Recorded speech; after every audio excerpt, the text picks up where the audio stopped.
అందరికీ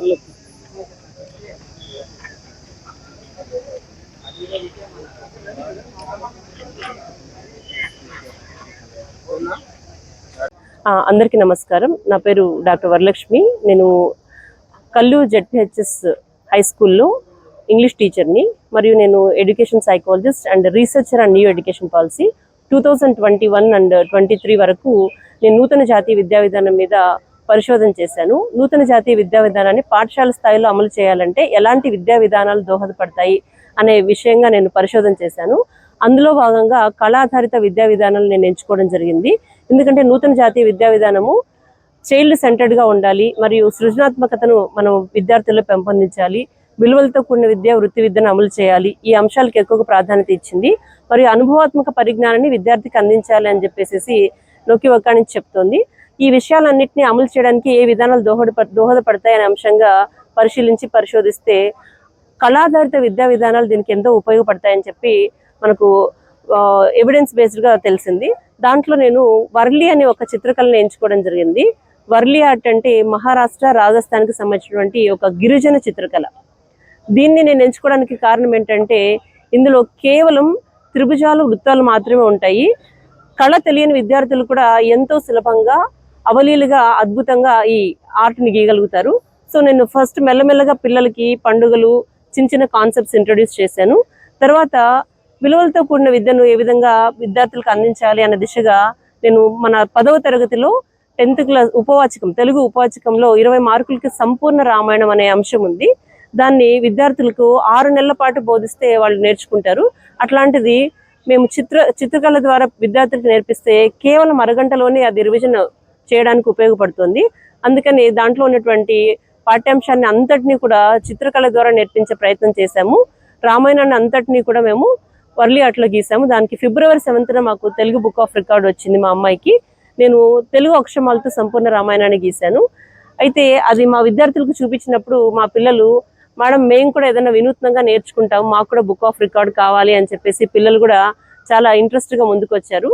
దాంట్లో భాగంగా నేను ఇప్పుడు 9వ తరగతి నుంచి 10వ తరగతికి ఎంటర్ అయినటువంటి విద్యార్థులకు ఈ సంపూర్ణ రామాయణాన్ని వర్లీ ఆర్ట్లో నేర్పించాను.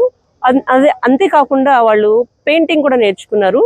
కుండల మీద పెయింటింగ్ ద్వారా రామాయణాన్ని ఇంతవరకు ప్రపంచంలో ఎవరు కూడా ఈ ప్రయత్నం చేయలేదు. వినూత్నంగా ఉంటుంది కాబట్టి విద్యార్థులను ప్రోత్సహించడం వల్ల విద్యార్థులు కుండల మీద 20 మార్కులకు వచ్చేటువంటి రామాయణాన్ని 20 కుండల మీద వాళ్ళు చక్కగా చిత్రీకరించారు. ఇది దాదాపు 20 నిమిషాల్లోనే విద్యార్థులందరూ రివిజన్ చేసే రకంగా ఉపయోగపడుతుంది. ఈ విధంగా 20-20-20 అంటే 20 minutesలో 20 parts మీద విద్యార్థులు రివిజన్ అయ్యే రకంగా వచ్చింది. దీనికి Asian book of world record రావడం జరిగింది. ఇది పిల్లలకు కలెక్టర్ చేతుల మీదుగా సర్టిఫికేట్స్ ఇప్పించాలని చెప్పి ఇక్కడికి తీసుకొచ్చామండి.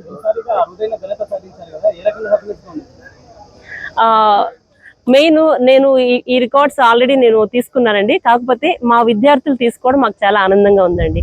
అంతేకాకుండా ఈ ఇయర్ మా స్కూలు జిల్లా టాపర్ కూడా మా స్కూలే వచ్చింది. వెంటనే మా పిల్లలకి ఈ రకంగా Asian book of world record రావడం మాకు ఆనందంగా ఉంది.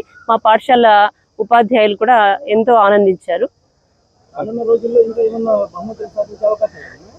తప్పకుండా సార్. ఆల్రెడీ టాన్గ్రామ్ అనేటువంటి ఇంకా ఒకటి చైనీస్ ఆర్ట్ నేర్పిస్తున్నాను. అందులో కూడా చాలా చక్కగా నేర్చుకుంటున్నారు. దాని ద్వారా కూడా ఒక 3-4 రికార్డ్స్ తొందరలో సాధిస్తారు. నేను ప్రజెంట్ ఆ స్కూల్లోనే టీచర్ని కాబట్టి నా టైం పరిమితం అక్కడికే కదా సార్. మా స్కూల్ విద్యార్థులకే నేను నేర్పించగలుగుతున్నా.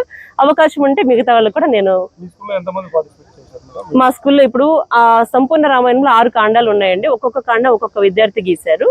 సో ఆ విధంగా 6 మంది విద్యార్థులు ఉన్నారండి. సో నా పేరు ఓ శ్రీనివాస్ రెడ్డి.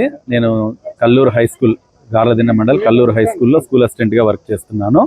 సో మా విద్యార్థులకు ఈ కళల మీద ఉన్నటువంటి అభిరుచితో వరలక్ష్మి మేడం గారు వర్లీ ఆర్ట్ ద్వారా పిల్లలకు రామాయణాన్ని నేర్పించారు. ఆ నేర్పించే దాంట్లో మేము కూడా వాళ్ళకు ప్రోత్సహించడం, మంచిగా బాగా చేసుకోండి అని చెప్పడం జరిగింది. అలాగే అక్కడ విద్యాపరంగా కూడా మా కల్లూరు హై స్కూల్ చాలా బాగా మంచి ప్రోగ్రెస్లో ఉంది. మా విద్యార్థికి ఈసారి అనంతపూర్ జిల్లా ఫస్ట్ హారిక అనే అమ్మాయి 592 మార్కులతో జిల్లా ఫస్ట్ ఉంది. భవిష్యత్తులో కూడా మా పాఠశాల నుంచి ఇలా curricular, co curricular, extra curricular అన్ని యాక్టివిటీస్లో కూడా ఖచ్చితంగా మంచిగా మా పిల్లలు పర్ఫామ్ చేస్తారు. ఆ విధంగా మా ఉపాధ్యాయులం అందరం కూడా సహకరిస్తామని మీకు తెలియజేస్తున్నాం.